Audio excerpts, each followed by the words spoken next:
Премиерот Христијан Мицкоски оцени дека судскиот процес за случајот 27 април бил политички мотивиран и неправедно квалификуван, при што според него невини луѓе биле прогласени за терористи. Во изјава дадена како одговор на новинарско прашање поврзано со одлуката на апелацискиот суд, Мицкоски истакна дека дел од обвинетите сториле одредени прекршоци, требало да сносат одговорност за нив, но не и да бидат гонети за тероризам. Станува збор за политички монтиран случај од страна на претходната власт. Според мене, невини луѓе беа прогласени за терористи. Тие направија одреден престап и требаше за тој престап да одговараат, но за жал одговараа за тероризам, нешто што беше невидено, изјави премиерот. Тој дополнително нагласи дека во текот на постапките поврзани со овој случај биле изнесени сведоштва од обвинители и судии во кои се споменувале наводи за политички притисоци, уцени и директни наредби, што според него дополнително ја подкопува довербата во процесот.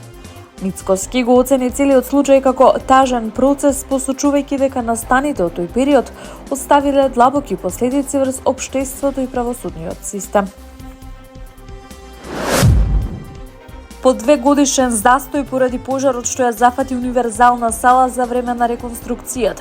Градежните активности конечно ќе продолжат со цел објектот да биде завршен до крајот на 2027 година или најдоцна до почетокот на 2028.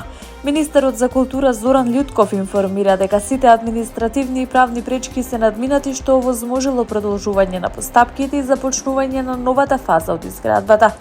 Како што посочи, претходно постоела нејасна поделба на надлежности меѓу институциите, што значително го забавило процесот. Според него, сега Министерството за култура преку владата настапува како инвеститор на проектот по принципот клуч на рака, за разлика од претходниот модел кој бил поделен во неколку фази. За реконструкцијата се обезбедени околу 20 милиони евра.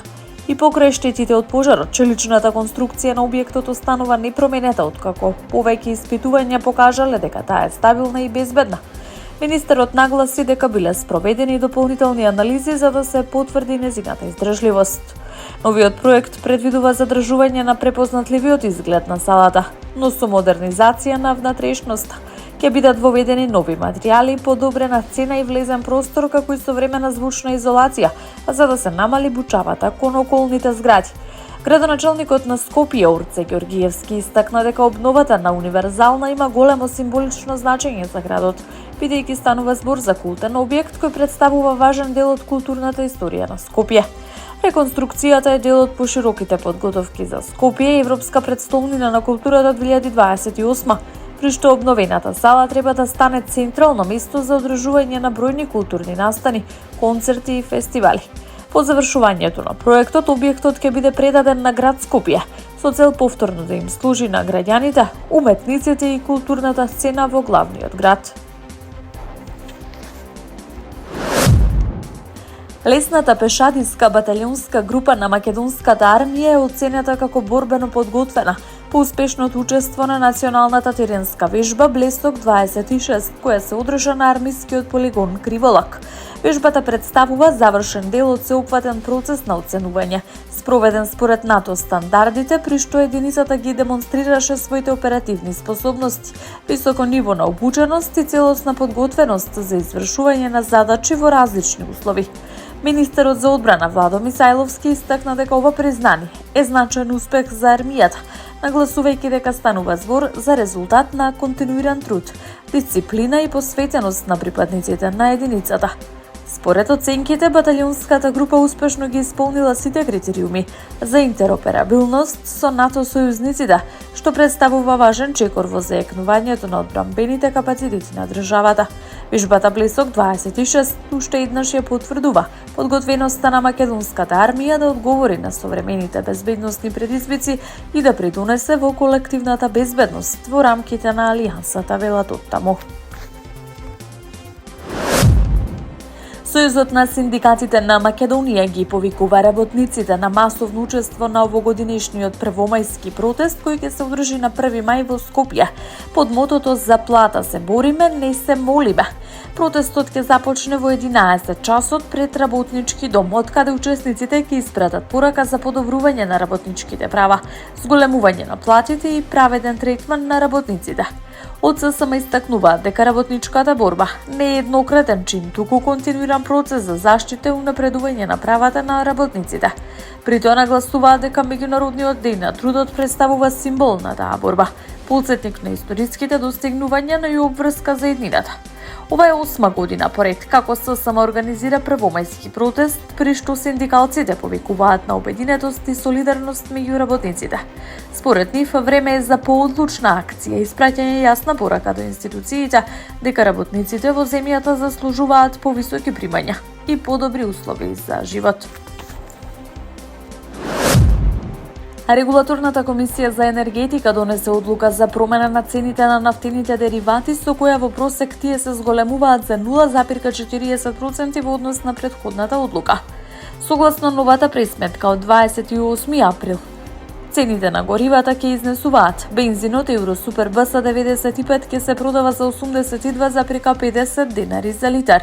Евросупер БС 98 ќе чини 84,50 денари за литар. Цената на дизел горивото Евродизел ќе изнесува 91,5 денари за литар.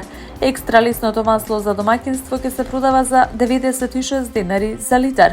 Мазутот ќе чини 46,656 денари за килограм, информираат од Регулаторната комисија за енергетика. Со најновата одлука, бензините поскапуваат за 2 денари по литар, дизелот поевтинува за 2,5 денари. Намалување од 1 денар по литар има и кај екстра лесното масло, додека мазутот бележи благо зголемување. Од Регулаторната комисија појаснуваат дека промените се резултат на движењата на референтните цени на светските пазари, каде бензините бележат раст, додека кај дизелот и делот од другите деривати има намалување. Дополнително минимално влијание има и курсот на денарот во однос на американскиот долар. Британскиот монарх Чарлс III и кралицата Камила ја започнуваат својата државна посета на Вашингтон во исклучително чувствителен политички и безбедносен контекст по неодамнешниот вооружен инцидент на настан на кој присуствувал американскиот претседател Доналд Трамп. И покрај обидот за напад за време на гала вечерта од Бакингемската палата потврдија дека посетата ќе се реализира според планираното. Настанот се одржува од 27 до 30 април и е дел од одбележувањето на 250 годишнината од американската независност. Американскиот претседател позитивно се изрази за британскиот монарх, опишувајќи го како храбар и одличен човек, особено во контекст на неговото лекување од рак. Истовремено кралот Чарлс се изрази олеснување што Трамп не бил повреден од инцидентот. Програмата на посетата предвидува официјални средби и церемонии, вклучувајќи прием во Белата куќа, средба во овалната соба, како и заеднички активности на двете делегации. Се очекува кралот да одржи историско обраќање пред Американскиот конгрес, прво од ваков вид по говорот на Елизабета II во 1991. Посетата има и дипломатска тежина со оглед на зголемените тензии меѓу Обединетото кралство и Соединетите американски држави, особено во врска со војната во Иран. Монархот има задача да придонесе за заекнување на специјалните односи меѓу двете земји. Дополнително, кралската посета се одвива во сенка на внатрешни критики во Велика Британија, каде дел од јавноста ја смета за контроверзна, како и поради чувствителни прашања како аферата со Джефри Епстин и врските со принцот Ендру. И покрај предизвиците, посетата се оценува како важен дипломатски момент со цел стабилизирање на односите и заекнување на соработката меѓу двете сојузнички земји. Иранскиот министер за надворешни работи Абас Аракчи утрово пристигна во Санкт Петербург, каде што треба да се сретне со рускиот претседател Владимир Путин.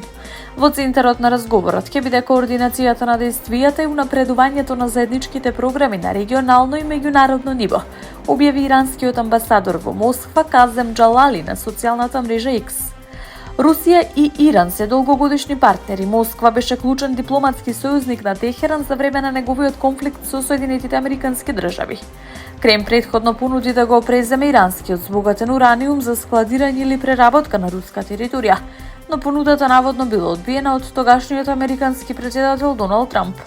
Партнерството беше дополнително зајакнато во јануари минатата година, кога двете земји потпишаа 20 годишен договор за економска, воена и политичка соработка.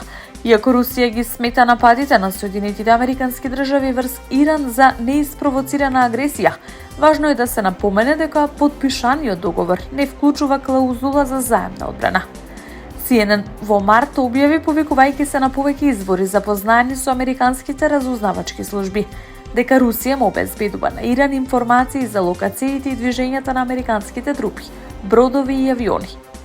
Тоа беше протолкувано како прв знак дека Москва се обидува да се вклучи во конфликтот. Во меѓувреме, рускиот министер за надворешни работи Сергеј Лавров во неодамнешниот разговор со пакистанскиот колега Мохамед Ишак-Дар изјави дека високо ги цени посредничките напори на Исламабад меѓу Иран и Соединетите американски држави. Изрази подготвеност на Москва да придонесе за тоа. Посетата на Русија е последната етапа од турнејата на Ракчин странство, за време на која се сретна и со клучни посредници во Пакистан и Оман во неделата.